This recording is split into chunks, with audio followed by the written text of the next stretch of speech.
The Usher Hall was packed to the rafters for the Scotsman debate, Scotland a Time to Choose. More than 2,500 people took part, questioning Scotland's four party leaders about the country's constitutional future. The debate was the biggest hustings Ian Lang, Donald Dewar, Malcolm Bruce and Alex Salmond have ever taken part in, a daunting prospect for all four men. The evening kicked off with opening statements from each of the politicians, followed by cross-questioning by the other three. Then the debate was opened up to questions from the floor. We drew lots to decide the order of the opening statements, and the honour fell to Alex Salmond. For more years than most of us can remember, there's been an abiding sentiment in Scotland for some form of self-government. But the form and expression of that wish has allowed it to be diffused, deflected, and ultimately refused by Westminster. I think it's time we change the way we're asking the question. The case for national independence is at heart a simple one and rests on three basic propositions. Firstly, that no one, but no one, will make a better job of running Scotland than the people who live here. Government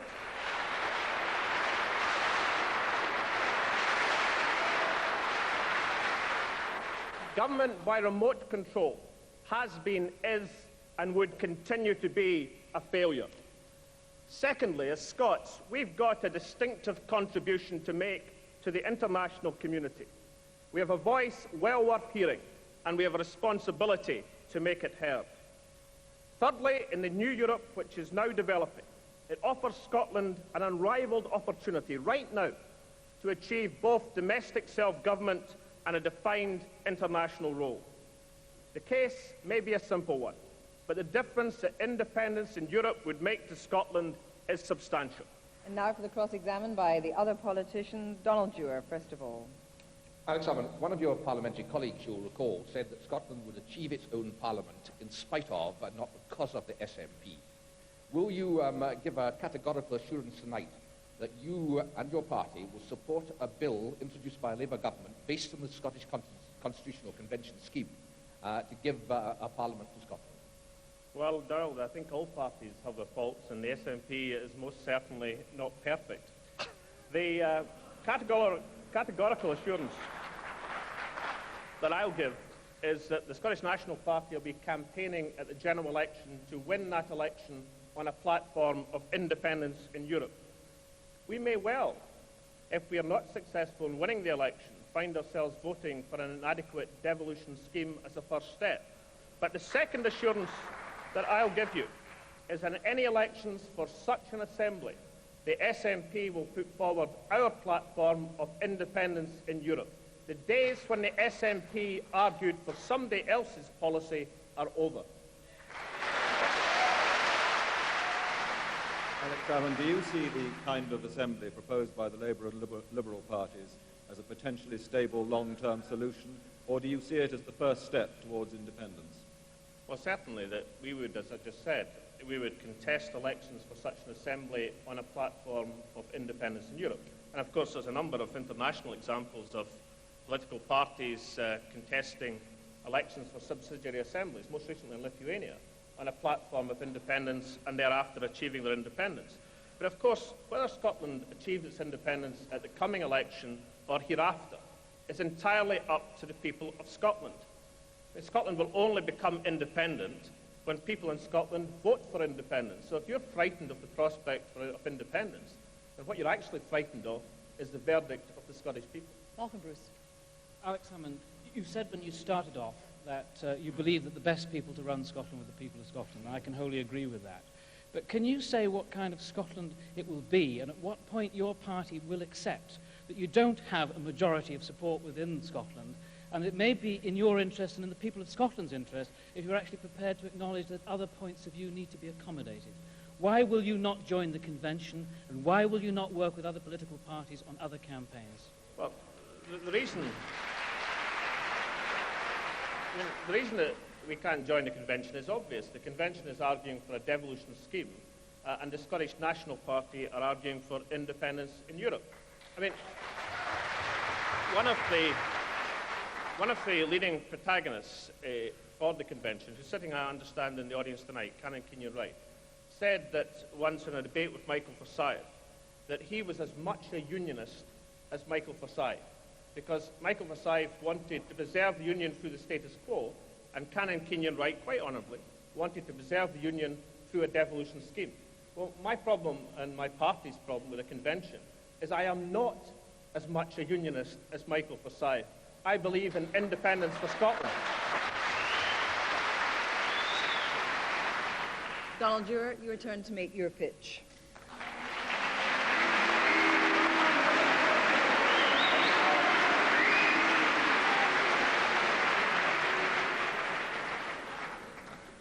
I freely concede that if the clapometer was going to decide anything, then no doubt Alex Salmond would win the European Song Contest tonight. The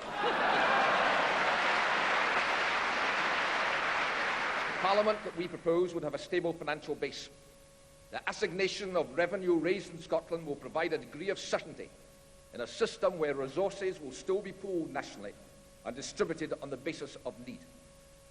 Our critics constantly refer to a tax-raising Parliament.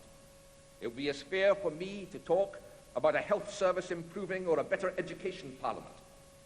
I know of no Parliament that does not have such a power, and I cannot understand why, in the view of the Ian Langs of this world, the Scots uniquely cannot be trusted with such a power.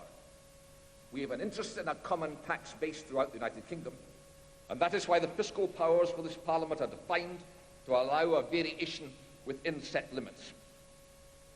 Legislative power lies at the core of the argument, but the Parliament will have the ability and the weight to fight Scotland's economic corner effectively. The problems of recession, the problems of unemployment cannot be solved by a form of economic isolation.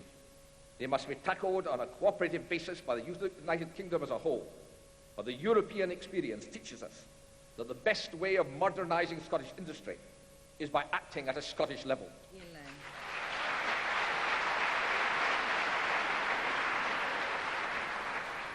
Your convention document states that the proposals it contains would result in risks. What would those risks be? Well, I think that any move, any really radical reform, obviously is open to criticism and attack. If it was so safe that everyone agreed and there was no risks, then I would be extremely worried. I said to some, I may say heckling, but I hold to it, that we are offering the most radical change in the Constitution for 300 years. And of course, that means that there will be stresses and there will be strains.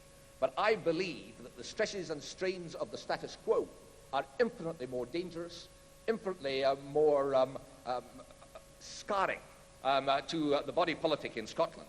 And I want to see the day when retaining our traditional links, I think are important links with the rest of the country. We have the right to run our own affairs, that we have that level of proper independence within the United Kingdom and the wider European context, and that is what Labour will deliver. Malcolm Bruce. You will remember, Donald, the last time that we had proposals for a Scottish Parliament, it didn't get universal support, particularly in places like the Highlands and the Borders. Do you now accept that any Parliament in Scotland must be elected by a system of proportional representation?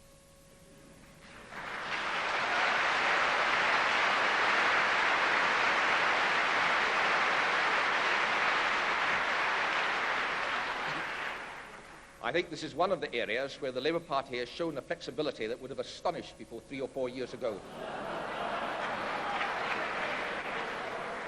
No, there was an assumption that the Labour Party would act like many other political organisations and look at very short-term advantage and not look at principle. I believe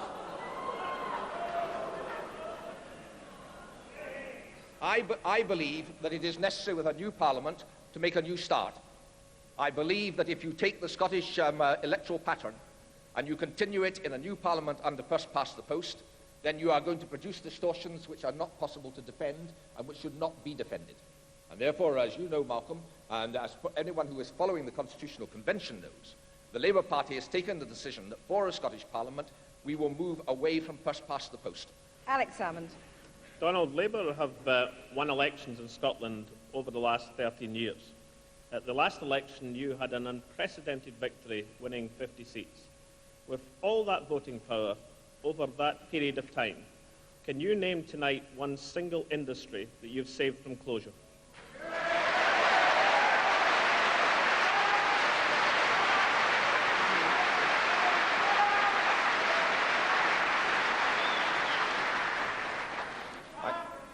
No, not pass at all.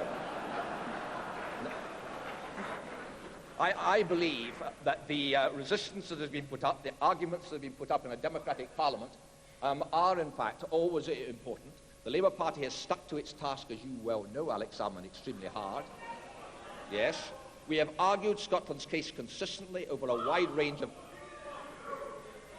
Let Donald Dewar answer the questions. You will have your turn in a moment. We have argued the democratic case with vigour and I believe effectively. And there is no doubt at all that the pressure that has been brought to bear on the Conservative government has moved it in a very large number of ways. I can think of the very fact that Mr. Ian Lang is sitting upon this platform saying that there's got to be a great debate, the very fact that Mr. Ian Lang is now not saying, as he did until a few weeks ago, that the whole question of Scotland's constitutional future was in fact a tired hangover from the 60s, is in fact in itself a tribute to the kind of pressure and the kind of hard work that has been done. Your second question, Alex We Salmond. will. No, let Alex Salmond ask the second let me just question. make let me just make the point that we are going to set up a Scottish Parliament that will control the industrial investment, that will control regional policy, that will control the enterprise agencies and the development agencies, and a party that will apply a leverage to our economic problems in a way that has not been possible under the present system. Of course the present system has its limitations. That's why we want to change it. Ian Lang, your turn.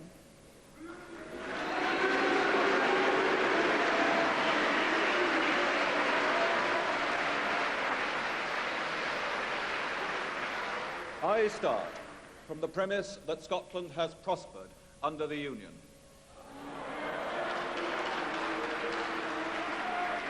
I believe that for 300 years Scotland has flowered and flourished. And if we are going to change our status within the Union, we've got to get it right, because constitutional change is difficult to undo, and the tendency is to go on further down the road once you've started. Now, I'm not here tonight to defend the status quo as though everything is perfect. I recognise that our constitution is something organic, it is something vibrant, it can grow and it can develop, and indeed it has been growing and developing since 1707 and can do so again. I can see as clearly as the next man that for many Scots, Westminster that has less appeal at present than it has had at some times in the past. But I believe that we should seek to respond to that feeling within the integrity of the United Kingdom. And I want to create a consensus for the Union as a background for considering any change that might be necessary. Thank you.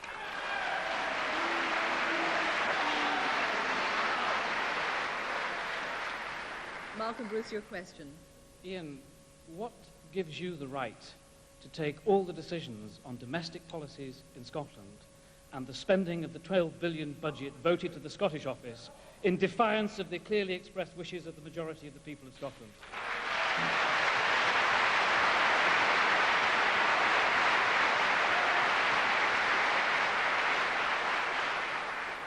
The majority of parties in the last general election, 85% of people voting in Scotland, voted for unionist parties for a United Kingdom Parliament. I am the Secretary of State for Scotland in a United Kingdom government, and I am therefore responsible for presenting to Parliament, where they can be debated and explored by Scottish members and others elsewhere in the United Kingdom, the programmes of this government. Nobody has seriously challenged the legitimate right of the United Kingdom Parliament to govern in all parts of the United Kingdom. Alex Salmond. Well, can we just pursue that for a second, Ian? So what you're actually saying is what you do is you incorporate the votes of everybody that votes for Democrat or Labour into your total and claim their votes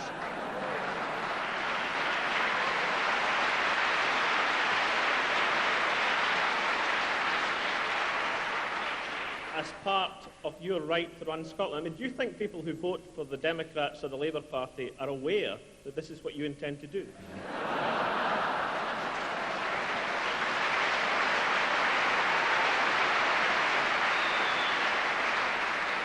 Well, what I am concerned to establish tonight is the extent to which there is a consensus for the Union, which includes the Liberal Democrats and the Labour Party. They say that they do support the Union.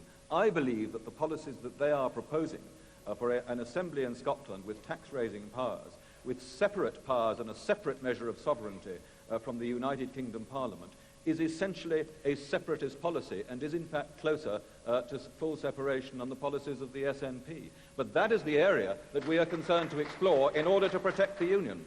I'm anxious, Ian Lang, to give you the chance to say something exciting. You constantly and repeatedly said in the press that you have your own ideas in the field of constitutional change. I'm afraid I don't really believe you, but perhaps you could tell us what they are. As I said in my opening remarks, the Constitution of the United Kingdom has evolved and has developed over the last 3 centuries since Scotland joined the Union.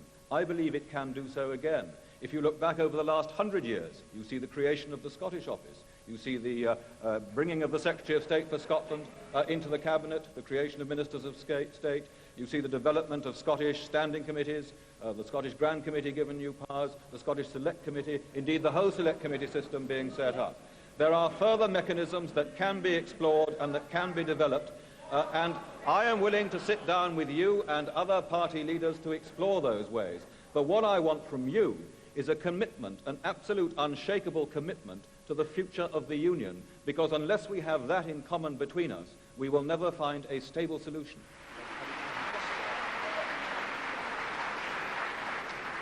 Malcolm Bruce, your turn.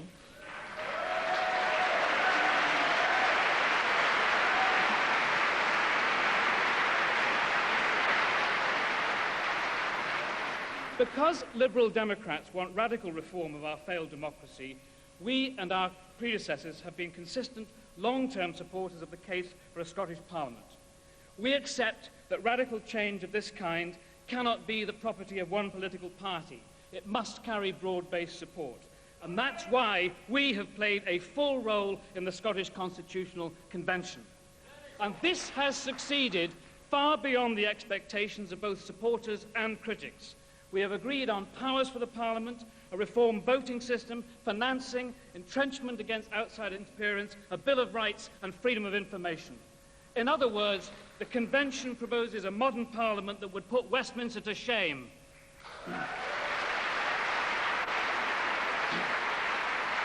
We have genuinely worked to find common ground that will enable Scotland to take full control of our own affairs. Crucially, it will enable Scotland to control our own domestic affairs while continuing to have a voice and influence in UK matters such as foreign policy, defence and economic strategy. We are an unashamedly federalist party. Our objective is to secure a self-governing Scotland's place in an increasingly federal UK and an increasingly federal Europe.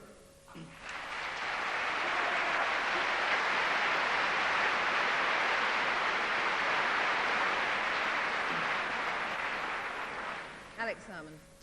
Malcolm, back in the 1970s, the Liberal policy was that 50% of the oil revenues should accrue to a Scottish Parliament.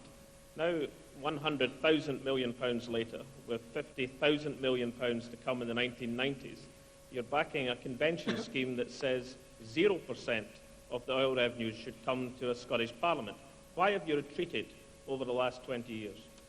We haven't. I have to tell you, Alex Salmond, that I said right in my remarks, the Constitutional Convention is a cross-party basis to secure advanced consensus and agreement. We remain federalists, and as federalists, if we have a federal constitution as a long-term objective, Scotland would certainly get a share in those revenues. But I will have to say to you that we also believe that if you're going to change the constitution of Scotland for the long term, it is very foolish to do it just because you happen to have a windfall for a decade or two. You've got to ensure a solution that will last for a century or more, and that is what we are trying to do.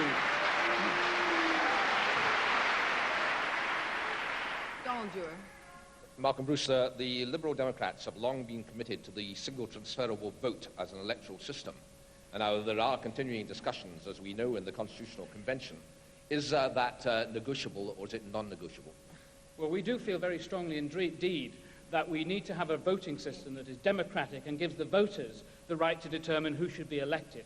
And we believe the single transferable vote has two distinct attractions. One, it ultimately determines the voter's preference rather than party preferences. And secondly, it is a British system that is up and running in parts of the United Kingdom, and we prefer to develop a British system rather than import one from elsewhere. However, I think it's important for us to say that we went into the Constitutional Convention in order to secure an agreement on what we believe is deliverable as the best possible basis for advancing democracy in Scotland. Proportional representation is critical. We will discuss alternative systems, although we will continue clearly to argue for the system that we believe best fits the criteria set down by the Convention. Ian Lang. The Constitutional Convention document identified risks in setting up an assembly. What difficulties do you see in creating a Scottish assembly? Getting the consent of the Westminster Parliament, as long as it has people like you in it.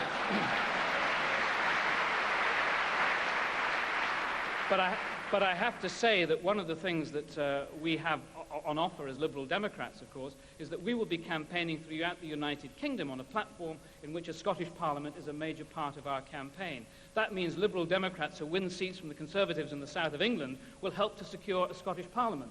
That is something in advancing democracy in Scotland that we can offer the people of Scotland that the Scottish National Party cannot. Ian Lang. If Labour were to win an overall majority in the general election, would you expect to be consulted by them before they brought in their bill to set up a Scottish Assembly? Yes, we have already been consulted by them, and of course the Constitutional Convention is a cross-party agreement which is already on the basis of discussions that we and others have had. We have it clearly from the Labour Party that they will implement the Convention scheme. Malcolm Bruce.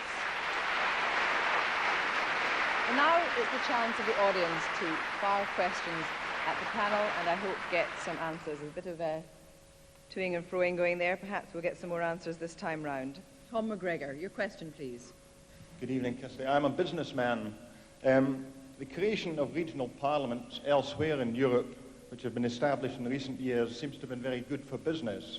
Does the panel not agree that a Scottish parliament would be good for Scottish business? Thank you.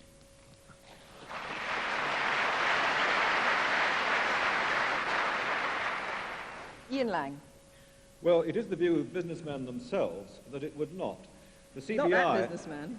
Not that businessman, no, but over 90%, well, not by implication. Over 90% of the CBI survey reached the view that it would be bad for business. The Institute of Directors summed up its members' views by saying if such an assembly were set up with these powers, we would move company headquarters out of Scotland. I believe that is a serious threat that we would have to consider. Those are not my words, those are their words.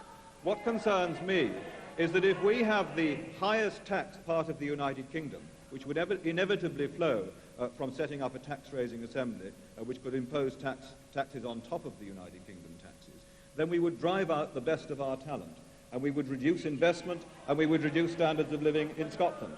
And I think it is inevitable that in those circumstances, business would suffer. And the businessmen think so too. Alex Salmond. Well, I think Ian Lang has a brass neck, basically. I mean, every word he utters is designed to undermine the confidence of the Scottish people.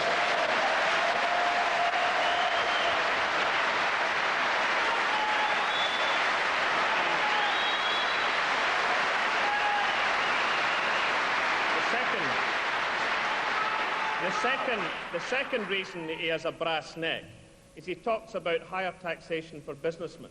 Scottish businessmen already face higher taxation, with rates, as the questioner will tell you, which are 40% higher than their counterparts in England and Wales.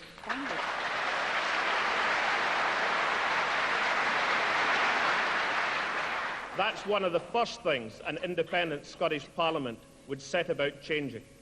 Okay, Malcolm Bruce. Well, the questioner made reference to businessmen in other parts of the European community, and I remember that Ian Lang went to Bavaria and told the Bavarians that home rule was a bad thing. Bavaria is the most successful part of the most successful economy in Europe, and I don't know of any business campaign to get rid of the Bavarian Parliament. I visited Catalonia and the Basque provinces of Spain in September last year. I asked the business community this question, and they didn't understand the question.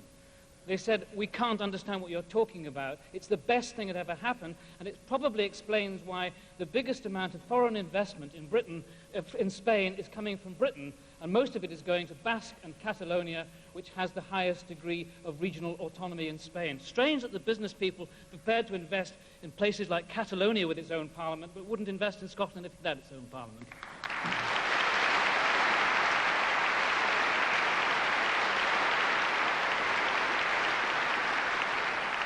We have a Margot Allen in the audience that wants to bring up a related question to that. Can we just have your question, please, Margot Allen? Where was equality in Scotland in the Union when the biggest steel market in Europe is in the North Sea, and yet we have no capacity left to take advantage of it because our steel industry is being systematically destroyed by British steel?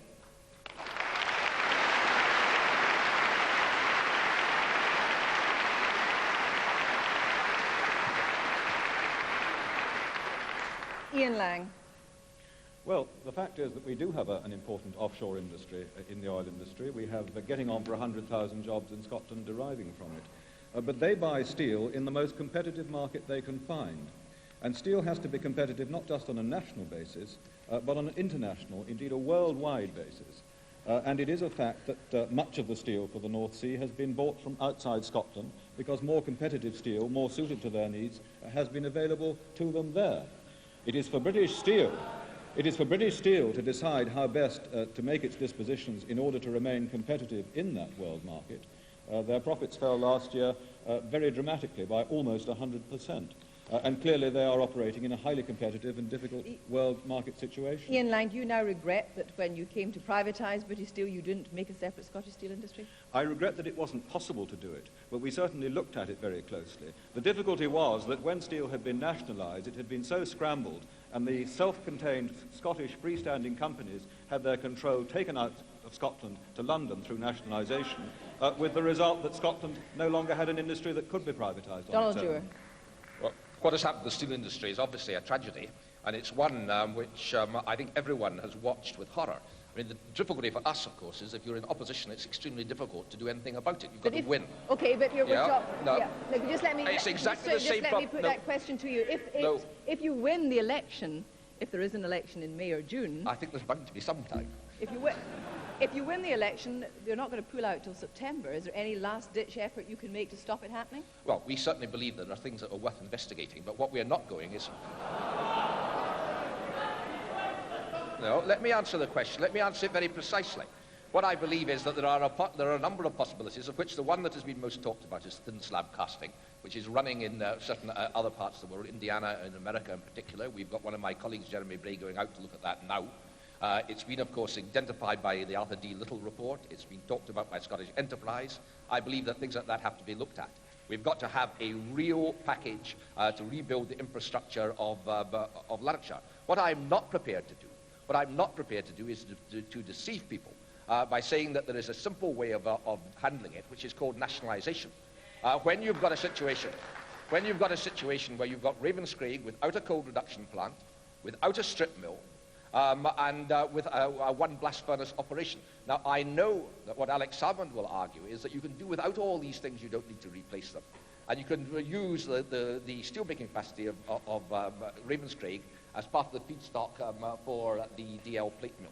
But I don't believe that that kind of public ownership solution, and I don't know anyone in the industry of any authority, and I certainly don't know anyone in the workforce at Ravenscraig who believes that that is the answer. But what I do think is that if you had a Scottish Parliament of the kind that we have advocated, with the powers that we are going to give it, then we would have had a very different way of handling this crisis at an earlier stage and a very different outcome.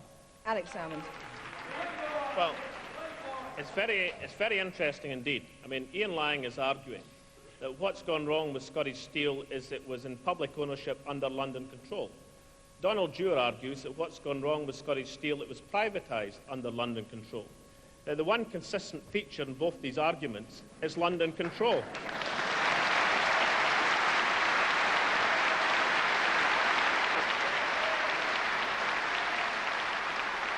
The most important point is this.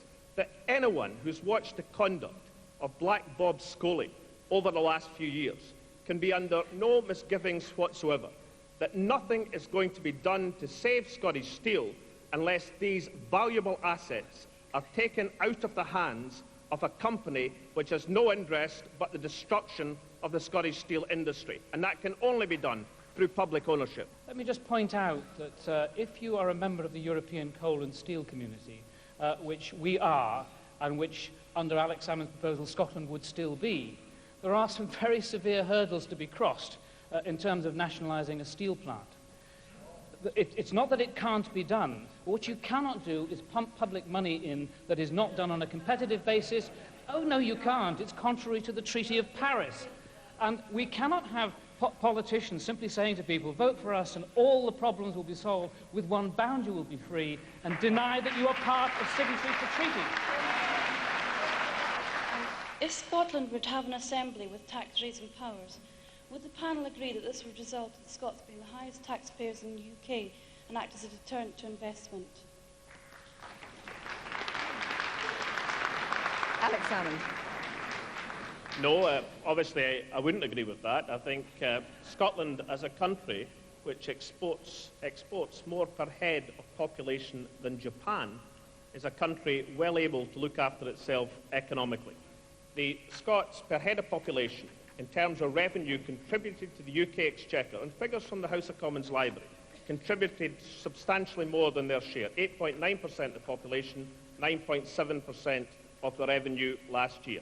Scotland is a very wealthy, a very fortunate country. What I think is absolutely important is that we choose the right priorities for spending the revenue that we raise. And I've got to say that Trident and the £1.5 billion that Scots will be expected to contribute over the lifetime costs of Trident would be a tremendous misapplication of expenditure when there's so much needing to be done in Scottish housing, Scottish education,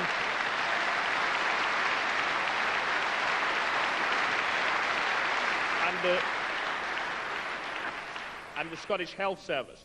I don't agree with the questioner at all, and I find it an extremely puzzling proposition. Of course, we are intending to give tax-raising powers to a Scottish Assembly, but the assumption that is made by people like the questioner, and certainly by Ian Lang, is that a tax-raising power given to Scots will be used irresponsibly. Edinburgh, the government constantly tells us, is an important financial centre. I'm glad that that is so. I don't necessarily see that politicians in Edinburgh, politicians elected by Scots, are going to act irresponsibly. It doesn't make sense, and it seems to me to be a very, very belittling approach to the problem. And I think it is important that the Parliament has that power. And let me give you a quote. It comes from quite recent history, the 5th of March 1991, and it goes as follows. If the Parliament, that's the Scottish Parliament, does not have tax-raising powers, then it is in essence a bogus sham, because it can do nothing other than talk. That was an interview in The Scotsman by John Major. Ian Lang. Yes, the question is not whether or not an assembly should have tax-raising powers, it's whether or not we should have an assembly with tax-raising powers. If I can give Donald Dewar a quotation, Neil Kinnock asked whether they'd put on a penny or threepence or 5p or 10p, said, well, listen, I think their political judgment would be in question if they did. In other words, he thought they should have the powers, but they'd be frightened to use them. Now, I believe that if Donald Dewar wants these powers for an assembly, he wants them because he wants to use them.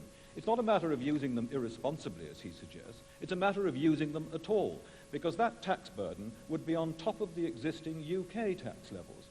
Originally, they talked about 1 penny or 2pence in the pound. Now, John Smith, and I suppose we have to take his view seriously, says it might be 3p in the pound. Well, 3p on the pound for a single man on average earnings would be £7 a week. I don't think that's the kind of extra tax burden we want to impose on the Scottish people over and above what they're paying in United Kingdom taxes. I'm an Englishman living in Scotland, and I'm very pleased to live in Scotland and very proud to be a member of the United Kingdom. I do think there should be some constitutional change, but I think with the exception of Alex Salmond, who wouldn't agree, I don't think, with my suggestion, should it not actually happen throughout the whole of the UK, else otherwise Scotland on its own will be over-governed. Well, I understand that your colleague Malcolm Rifkin's in favour of federalism. Ian Lang, are you? I think that's a very important question, because it does identify the difficulty of going for the sort of solution we're talking about. Now, Malcolm Bruce's policy is clear-cut. He wants federalism across the whole of the UK. The fact that the rest of the UK don't actually want their own federal structures doesn't seem to matter very much to him, but at least that position is constitutionally credible because it would be secure and stable. Donald Dewar's party is also talking about setting up assemblies with varying amounts of power around the south in England and elsewhere, and I don't think there's any great enthusiasm for that, and the latest opinion poll showed a very limited amount of support for it. One of the things I believe is so unstable about what the parties are talking about for Scotland is that they want to set up not a devolved assembly, but a separate assembly with separate entrenched powers, which would in essence be a quasi-federal body. But it would be unilateral quasi-federalism. And that's a mouthful to start with, but it's also unstable. It couldn't possibly be sustained in the long term within an integrated United Kingdom. Donald, what about Ian Lang's point that there's less heart for regional assemblies, according to him, in England than there might be among Scottish MPs? I think certainly there's a different level of interest, but the outstanding feature, looking back over the last 10 years, is the growth of interest in the United Kingdom in breaking the grip of central government. We are the most highly centralised government in the European community. In almost every part of Europe, there are now devolved structures of government, whether it be the German Länder, whether it be the Spanish autonomous provinces, where it's the same can be seen in France and in Italy. And I believe that you're now seeing in other parts of the United Kingdom a very real interest in the devolution of power, that you're going to see, in fact, regional assemblies coming and growing. And no longer will we be in a position where the Scots are looking for something that will be regarded as a rather odd experiment in one corner of the country. It's part of a big sweep, and that makes it, of course, very, very much easier to manage. It makes it very much more effective. And I look forward to seeing, in fact, the Scottish experience breaking the logjam in the United Kingdom and leading to movement in other parts of the country.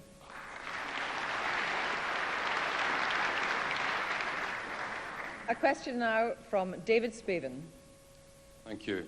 Opinion polls in Scotland consistently demonstrate that voters' constitutional preferences cut right across lines of political party support.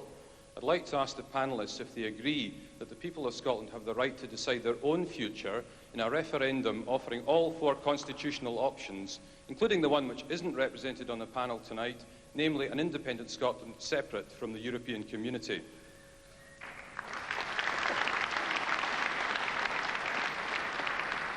Malcolm Bruce. Well, I think actually just by the tail of this question, David Spavin has indicated the difficulty of actually advancing the debate. If you have four questions, the people of Scotland, and they vote in roughly equal proportions for each of them, how does that actually resolve the issue? At the end of the day, you have got to get a unity of purpose from the people of Scotland about what can be achieved practically and can command support.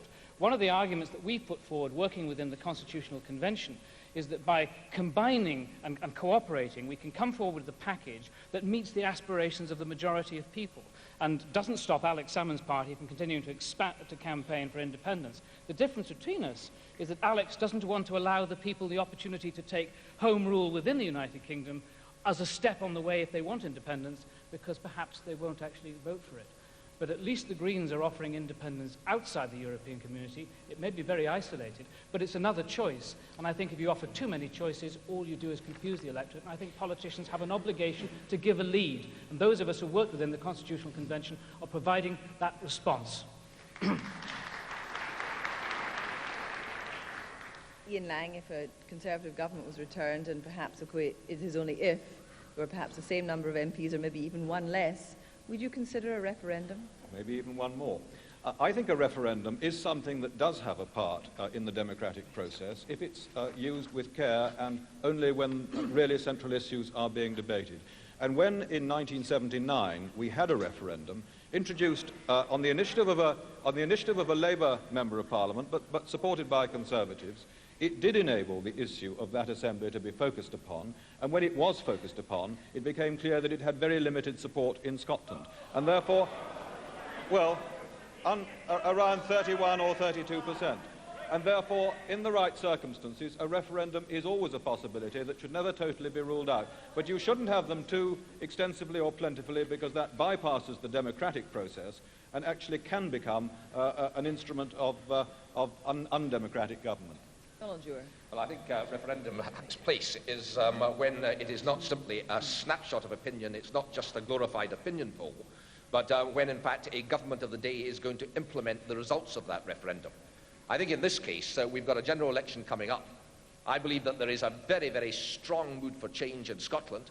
I believe that the polls have shown, and I have no doubt at all, that people want, in fact, movement on the constitutional issue. And my party, if it wins the election, will deliver on that and will act upon it. And I think that is the best referendum, the general election. The woman in the first balcony with the grey top. Madam Chairman, the Secretary of State for Scotland in his opening address was asked, he favours discussion and change after discussion, but he has not yet answered that question. What are his suggestions for change? We've already had a referendum. The Conservatives told us if we voted no, they would give us something better than was being offered at that time. It has not happened. What will they give us this time? Well, let's see if you can do better than Donald Dewar did. Ian Lang. And we had the all-party talks following the 1979 election to try to identify a way forward, as a result of which a number of changes were made in the Westminster system, including the ones that I described earlier. It is always possible to adapt the Westminster system and to make further changes. And I have made it clear that I will be happy to consider further such changes. But only after we have secured the commitment of the other parties to the maintenance of the United Kingdom, because unless we can share that underlying principle, then we can never make progress towards agreeing on other changes. So as long as Alex Salmond's around in his party, that won't be possible? I don't believe that Alex Salmond would have any constructive suggestion to make for improving the mechanisms at Westminster. Alex Salmond. I think basically Ian's saying he's going to exclude me from the talks taking place between unionist parties. But there is one more requirement in referendum, Ian, and that is you've got to learn to accept a democratic result. And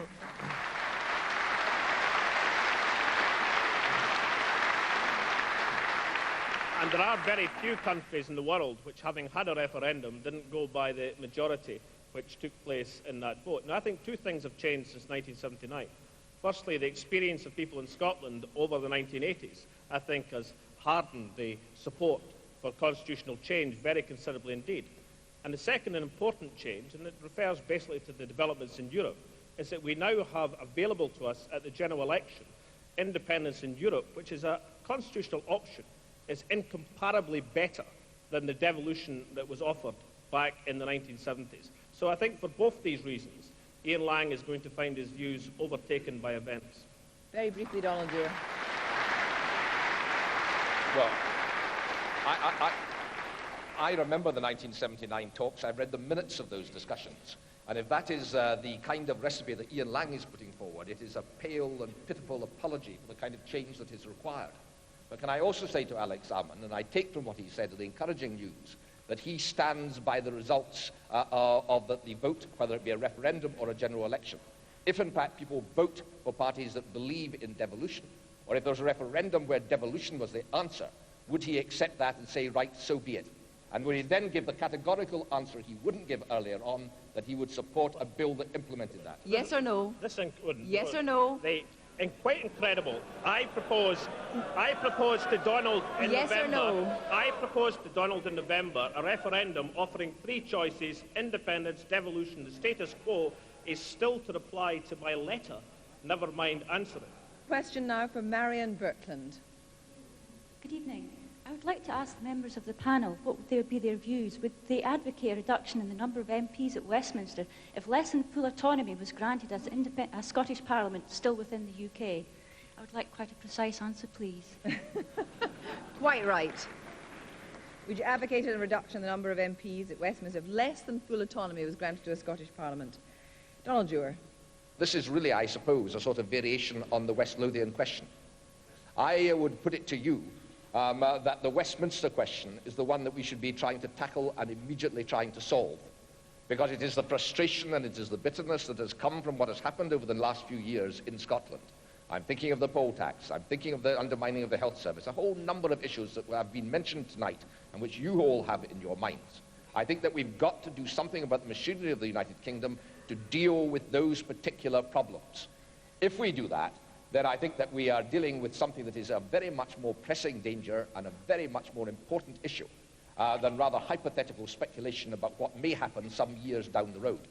And even if there was some sort of agitation about West Lothian representation, or Scottish representation at Westminster, then I don't think that it is safe or proper to assume that you solve it at the expense of abandoning necessary reform, which we would introduce for Scotland. You can do it, of course, by looking at the rest of the government of the United Kingdom, and that, I think, would be a very much more sensible way of doing so. But let's concentrate on the immediate problem, the pressing problem, the major problem, and that's the Westminster question. 1 out of 10 on the precise states. Ian Lang, very precise, please. I don't want to see the number of MPs reduced, because if we had a tax-raising assembly at Westminster, we would need all the strength and force we had to continue to fight our corner. If we had a tax-raising assembly in Edinburgh, we need all the force we could muster at Westminster. But the logic and the morality, if the case is pressed by the English and the Welsh and the Northern Irish, would be irresistible. We have more than our proportionate share at present. If we went for a Stormont-type solution, we might end up with as few as 40. And as a variation on the West Lothian question, I ask, how long will it be tolerable to the English, if a Labour government were in power, that Robin Cook, a Scottish Member of Parliament, should have the right to hand down policies for the rest of the United Kingdom, whilst the Scottish Assembly in Scotland had its writ running alone in Scotland? Alex Salmond. In the situation of a devolved Parliament, this would be a running war, because the interests of the Conservative Party would be in reducing the number of Scottish MPs at Westminster. The interests of the Labour Party, and I think this predominates through all their attitudes towards devolution, is to sustain the number of MPs at Westminster. I think the priority for Scotland is to have an independent Parliament with the powers to do the job that's needed in the economic and social life of our country. Malcolm Bruce, you've said the Liberal Democrats will advocate a reduction. If you have a federal United Kingdom in which all elections are by proportional representation, there's no particular reason, once the Scottish Parliament has been established, that we shouldn't have the same approximate representation per head of population, but only after the Scottish Parliament is up and running and not before. And I think those who are trying to raise it in advance are those who are known to have no interest whatever in actually addressing the real issue of getting a Scottish Parliament up and running. So I'm quite relaxed about it, and I believe that there's a slightly odd analysis in Alex Salmond's position of saying we ought to have more influence in Europe, but no influence in Westminster, even though decisions will be taken there that affect Scotland. We do need to continue to have influence as long as decisions there affect Scotland. A question now from Dale Smith. Your question, please. Thank you. What actions will your party take if the Tories win the next general election and continue to lose heavily in Scotland? Alex Salmond. We touched on the issue earlier on in the debate when Ian Lang virtually conceded that his position would be to incorporate the Democrat and the Labour supporters into the Tory total to justify his position in Scotland.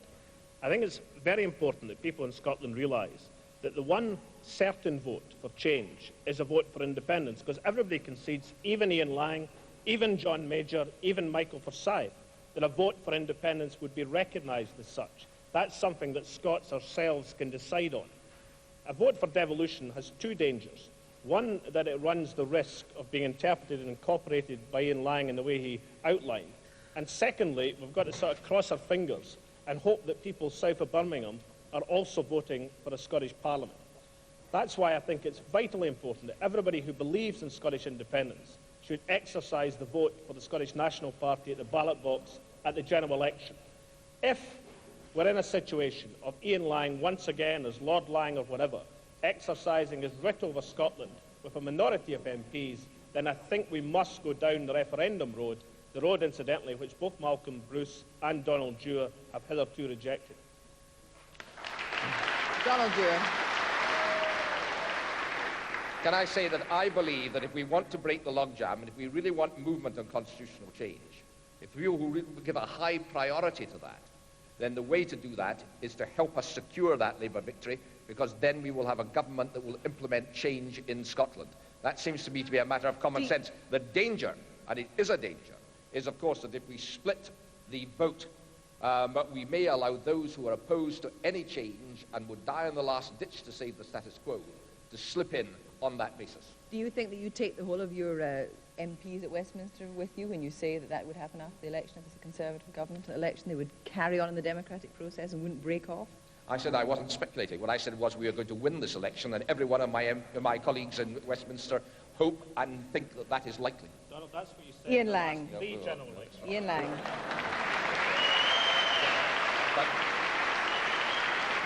But if you are living, Alex Salmond, in the real world of politics. Ian Lang. No, let me Ian just Lang. one No, sentence. Ian Lang must come in now. He can't win. We can't.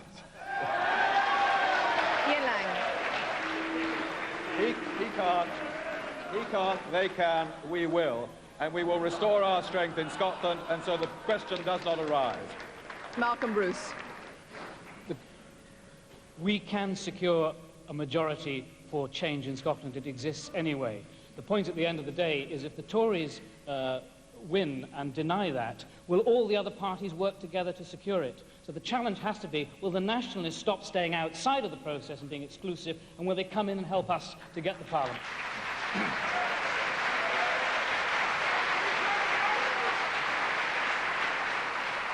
Even more important. A question now from Ian Curry.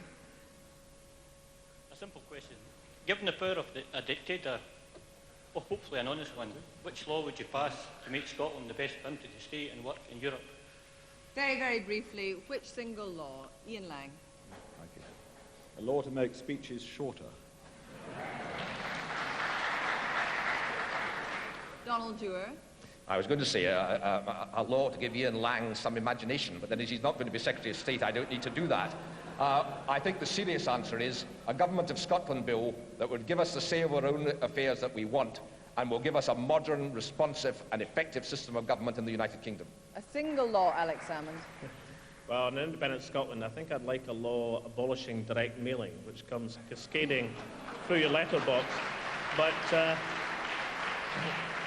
I suppose in all our personal interests, we'd have to exclude political publications. Malcolm Bruce. A Freedom of Information Act that would make Scotland an open democracy.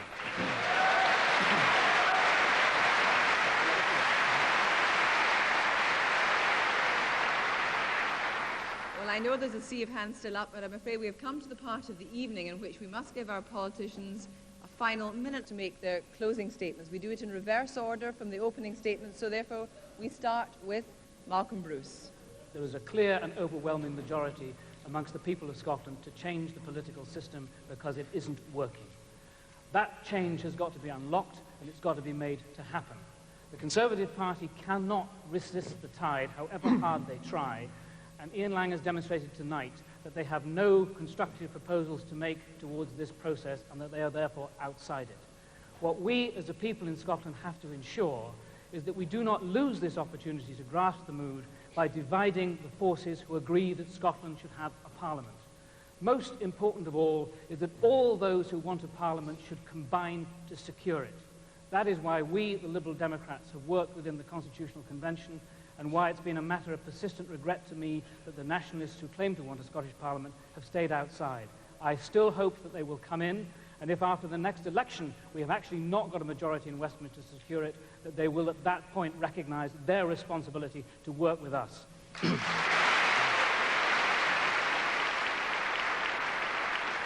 Ian Lang. I came here tonight to listen to what was said in this debate, as well as to speak. I wanted to search to see if there was some glimmer of truth on which a stable form of devolution of the kind described by the other parties could be founded. I have to say that I listened in vain. Nothing persuades me from what I've heard that these proposals have been thoroughly thought through. Nothing persuades me that they would be sound or effective. I see more government, but I don't see better government. I see short-termism, but I don't see vision. Because the other parties disagree with what the government is doing and the government's policies, I do not believe that that is a sensible reason for upsetting the mechanisms of our Constitution and setting aside the development of 3 centuries. Scotland's greatest days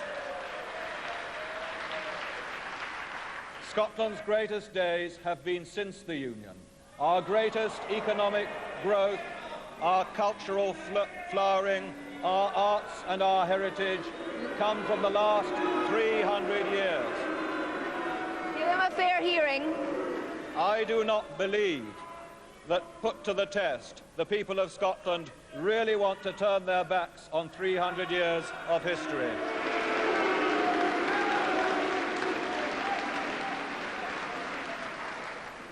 Donald Dewar. I can believe, having listened to the debate, that Ian Lang came to listen and not to contribute.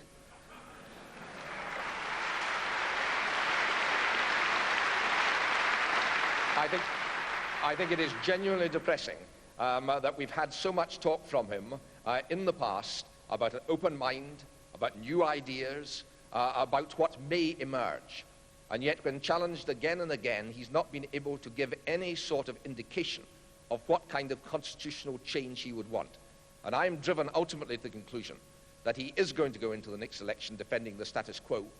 And by doing so, he's opting to sideline himself and his party from the mainstream of the Scottish debate.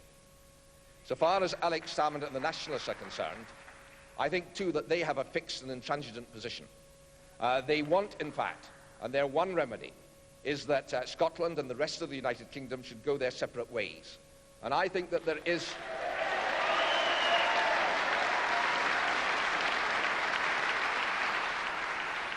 And I think that is to underestimate the dislocation that would inevitably come from a political distancing from a market which will remain of enormous economic importance to us.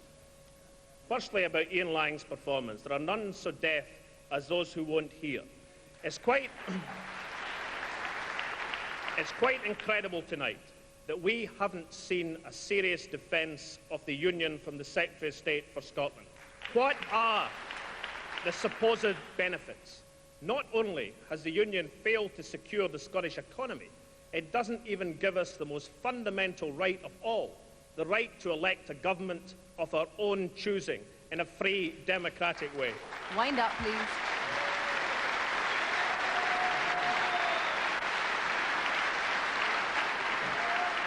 The last thing I've got to say is this. A few months ago, the Prime Minister was talking in Paris about how he could see a Europe by the year 2000, which would include up to 30 member states as the new democracies applied for membership.